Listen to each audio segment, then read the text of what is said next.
Just before it was dark, as they passed a great island of sargasso weed that heaved and swung in the light sea as though the ocean were making love with something under a yellow blanket, his small line was taken by a dolphin. He saw it first when it jumped in the air, true gold in the last of the sun, and bending and flapping wildly in the air. It jumped again and again in the acrobatics of its fear, and he worked his way back to the stern and, crouching and holding the big line with his right hand and arm, he pulled the dolphin in with his left hand, stepping on the gained line each time with his bare left foot. When the fish was at the stern, plunging and cutting from side to side in desperation, the old man leaned over the stern and lifted the burnished gold fish with its purple spots over the stern. Its jaws were working convulsively in quick bites against the hook, and it pounded the bottom of the skiff with its long, flat body, its tail, and its head until he clubbed it across the shining golden head until it shivered and was still.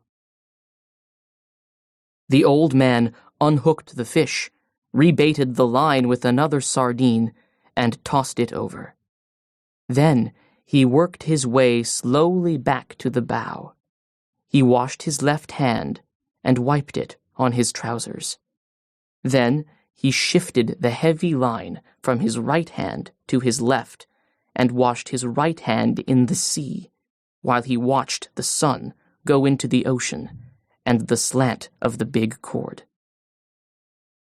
"He hasn't changed at all," he said, but watching the movement of the water against his hand, he noted that it was perceptibly slower.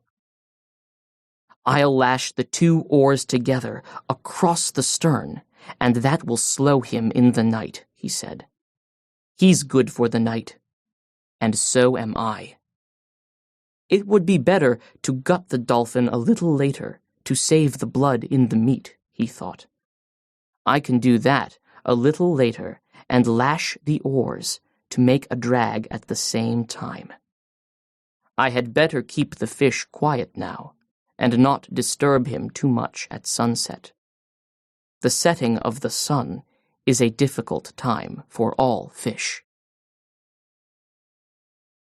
He let his hand dry in the air, then grasped the line with it, and eased himself as much as he could, and allowed himself to be pulled forward against the wood so that the boat took the strain as much, or more, than he did. "I'm learning how to do it," he thought. "This part of it, anyway. Then, too, remember, he hasn't eaten since he took the bait, and he is huge and needs much food. I have eaten the whole bonito. Tomorrow I will eat the dolphin. He called it dorado. Perhaps I should eat some of it when I clean it. It will be harder to eat than the bonito. But, then, nothing is easy." "How do you feel, fish?" he asked aloud. "I feel good, and my left hand is better, and I have food for a night and a day. Pull the boat, fish." He did not truly feel good, because the pain from the cord across his back had almost passed pain and gone into a dullness that he mistrusted. "But I have had worse things than that," he thought. "My hand is only cut a little, and the cramp is gone from the other. My legs are all right. Also now, I have gained on him in the question of sustenance." It was dark now, as it becomes dark quickly after the sun sets in September. He lay against the worn wood of the bow and rested all that he could. The first stars were out. He did not know the name of Rigel, but he saw it, and knew soon they would all be out, and he would have all his distant friends. "The fish is my friend too," he said aloud. "I have never seen or heard of such a fish. But I must kill him. I am glad we do not have to try to kill the stars. Imagine if each day a man must try to kill the moon," he thought. "The moon runs away. But imagine if a man each day should have to try to kill the sun. We were born lucky," he thought. Then he was sorry for the great fish that had nothing to eat, and his determination to kill him never relaxed in his sorrow for him. How many people will he feed, he thought. But are they worthy to eat him? No, of course not.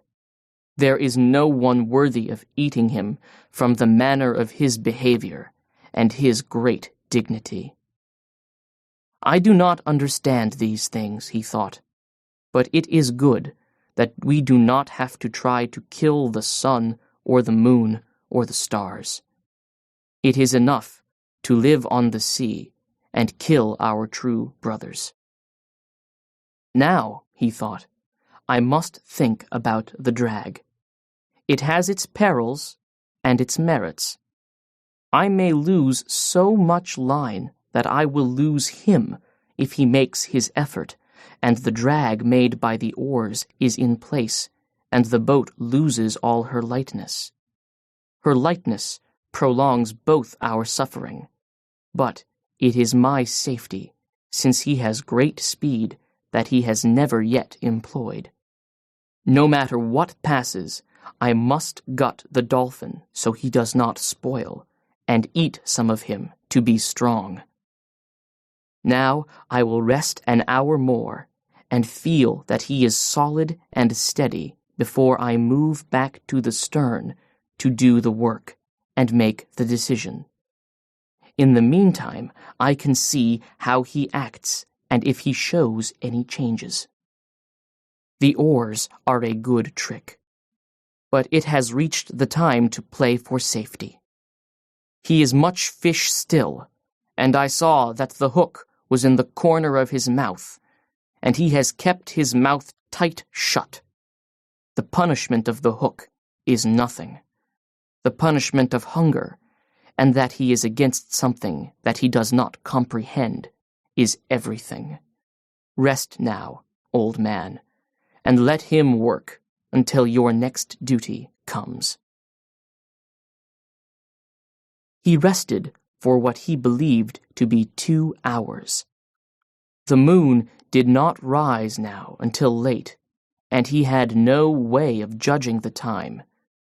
Nor was he really resting, except comparatively. He was still bearing the pull of the fish across his shoulders, but he placed his left hand on the gunwale of the bow, and confided more and more of the resistance of the fish to the skiff itself. How simple it would be if I could make the line fast, he thought. But with one small lurch he could break it. I must cushion the pull of the line with my body, and at all times be ready to give line with both hands. But you have not slept yet, old man, he said aloud. It is half a day and a night, and now another day, and you have not slept. You must devise a way so that you can sleep a little if he is quiet and steady. If you do not sleep, you might become unclear in the head. I'm clear enough in the head, he thought. Too clear. I am as clear as the stars that are my brothers. Still, I must sleep. They sleep, and the moon and the sun sleep, and even the ocean sleeps sometimes on certain days when there is no current and a flat calm. But remember to sleep, he thought. Make yourself do it, and devise some simple and sure way about the lines. Now, Go back and prepare the dolphin. It is too dangerous to rig the oars as a drag if you must sleep. I could go without sleeping, he told himself, but it would be too dangerous.